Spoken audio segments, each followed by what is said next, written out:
Hello, Waffle Crew. I hope you're all doing great. I'm Mark, and today we're diving into more Reddit tales. If you enjoy these stories, please consider smashing that like button, subscribing, and maybe ringing the notification bell. Let's jump into our first story. Big love to you all. Our first tale comes from Hot Consideration 3451, titled, Would I be the jerk if I skip my friend's wedding because I'm not a bridesmaid or invited to the bachelorette? I know the title might sound a bit selfish, but bear with me. Names are altered for privacy. In 2022, my husband and I relocated and befriended a couple, Sarah and James. In 2023, they invited us to a group trip to Mexico, but I was ill and couldn't go. James planned to propose to Sarah during that trip, but got nervous and confessed his plan to her beforehand, saying he couldn't go through with it. For the next year, their relationship was rocky, with breakups, makeups, and therapy. During this period, I was there for Sarah, being the only friend who didn't urge her to end things, as she later told me. Supporting her took a lot of emotional energy, which I was happy to give, but it's relevant to mention. Sarah often said, "If I ever get married, you'll be a bridesmaid." Well, they reconciled, James proposed, and their wedding is now set. Time went by, and I noticed others being asked to be bridesmaids, but not me. I brought it up with Sarah, and she explained she was limited by costs for the bridal party and space at the rehearsal dinner.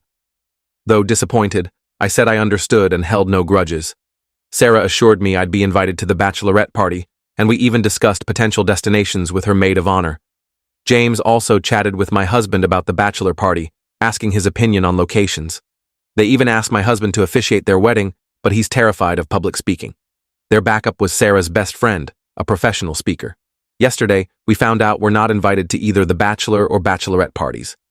While I stepped away to the bathroom, my husband asked Sarah directly. She said the bachelorette would be a small, close group. Yet I know one bridesmaid dislikes the maid of honor, and James apologized for mentioning the bachelor party to my husband multiple times. Their wedding is at a pricey resort in Winter Park, Colorado. Rooms are costly, even with a discount. Plus, we'd need dog sitters for our 2 dogs and flights. We also have a 1-year-old baby we'd need to leave with family. If they hadn't implied we were part of the wedding, asked my husband to officiate, or mentioned these events, we wouldn't care. But this feels disrespectful, and we're hurt. So, would we be wrong to cancel our booking and not attend? The top comment says, "Forget them. You won't have fun, and they don't seem to value you, so no one wins if you go." Another says, "Decline and say you're focusing your budget on your closest friends." A third commenter noted, "Until the end, I'd have said you're not the jerk, but now I agree." Attending this wedding is a huge financial and time commitment. Destination weddings are for tight-knit circles, and they've pushed you out of that, intentionally or not. Another advised, "Just say you can't make it." No explanation needed. They didn't explain why you weren't a bridesmaid or why your husband wasn't invited to the bachelor party. You don't owe them anything, but expect this to strain the friendship. They don't seem like true friends, more like they take while you give. 2 weeks later, the original poster, OP, shared an update. To clarify, when they asked my husband to officiate, they were upfront about another candidate, Sarah's childhood friend, a professional speaker. My husband was James's pick, but we'd only known them a couple of years, mostly during their rocky phase. Now, the update. The next day, James texted my husband saying, "Thanks for pointing out the bachelor party mix-up.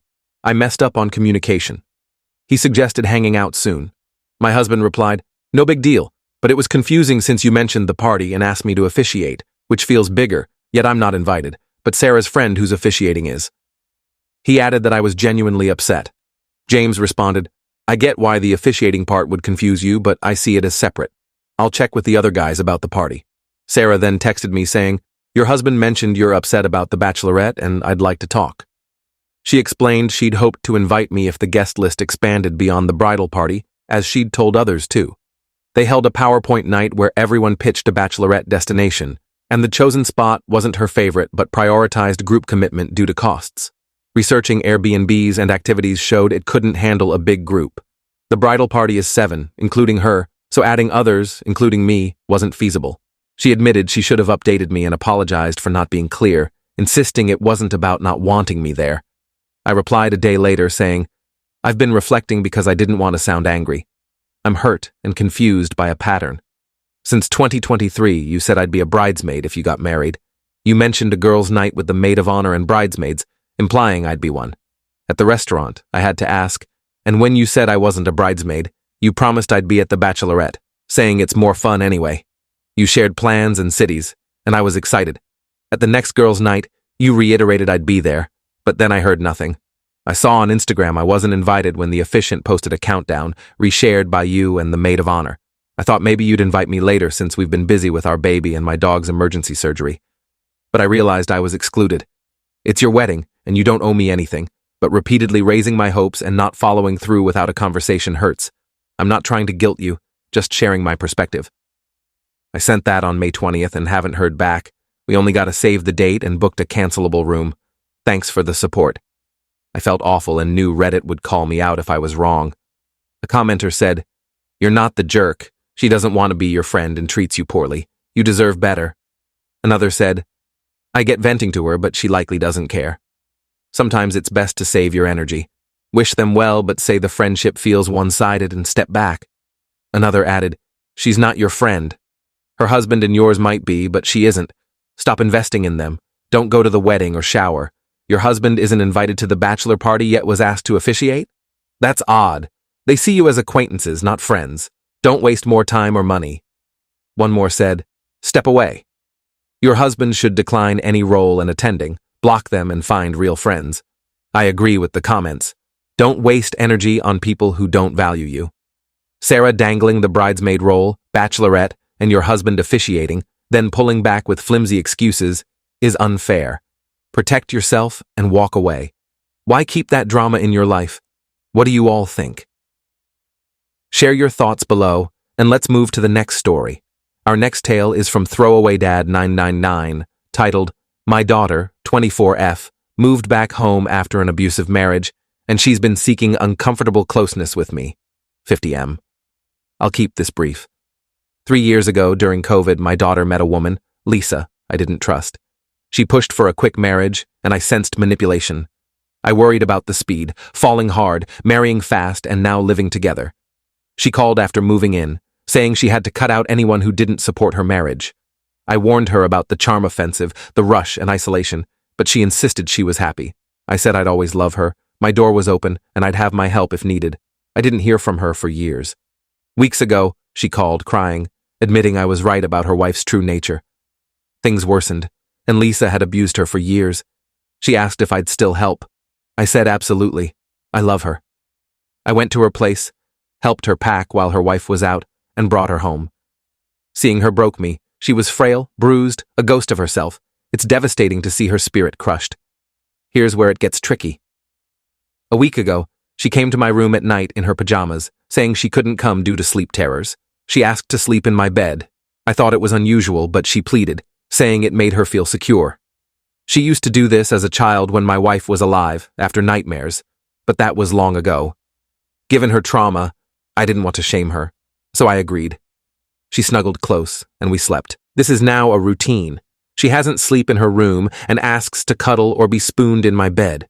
She says it helps her feel protected.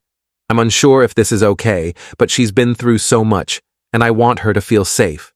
Will she outgrow this with healing? Should I address it? Edits.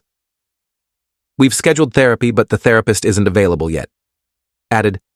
To women who survived similar trauma without supportive parents, I'm so sorry. That wasn't your fault. You deserved a dad in your corner. It hurts knowing many didn't. OP adds, I forgot to mention, when I picked her up, I asked about a police report. She couldn't face it. I took her to a clinic for her visible bruises and weight loss to check for head injuries or hospitalization needs. She was thin, but not critical. She just wanted to go home. The doctor advised on safe weight gain, and we photographed her face and neck bruises and got a medical report. A commenter said, she's shattered and seeking childhood comfort. 3 years of this kind of abuse won't heal fast. She needs a therapist. If cuddling bothers you, talk gently. She's scared her spouse will come for her and trusts you to protect her. OP replied, I'll always protect her. I promised she could come to me. Therapy's booked. Another said, I'm glad she's safe. Her coping is what works for her, but it's a bit much. Try a U-shaped body pillow and weighted blankets for anxiety. OP said, good suggestion. Another said, your comfort matters. Get her a body pillow and have her own sleep in her room. OP replied, "Right now, her needs come first until she's stronger." Another said, "You're an amazing dad. Your wife would be proud of you. You're saving her." OP said, "Thank you. I love her unconditionally and will always lift her up. My wife fought to stay with us. I know she'd fight for her now." Another said, "This is parenting. Letting kids make mistakes but being there when it falls apart. You're doing it right." OP added, "I sensed something off about her wife, but my daughter thought I was just overprotective. Letting her go was agony, and worrying about her was torture. Her friend kept me updated until she was cut off too. It's heartbreaking to hear, but kudos to OP for keeping the door open, as advised in these scenarios.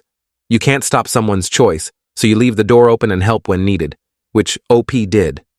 Commenters noted her reverting to childhood comfort after trauma, seeking safety, and recommended therapy while gently setting boundaries without shame. A month and a half later, OP updated, "I got great advice, so here's an update and clarification. When I picked her up, she was underweight with bruises and strangulation marks. I took her to a clinic to check for head trauma and get weight gain advice. Her BMI was 15, low, but not hospital-worthy. I documented injuries and took photos. The doctor advised on safe eating to avoid refeeding issues. I asked about a police report, but she wasn't ready. I kept the records. She later detailed the abuse. I feel guilty because her abuser controlled her food, criticizing her weight, and I initially monitored her eating too, though for health reasons. She wrote down the abuse, and I stored it with her medical files. Her therapist recommended a domestic abuse specialist, a woman she now sees.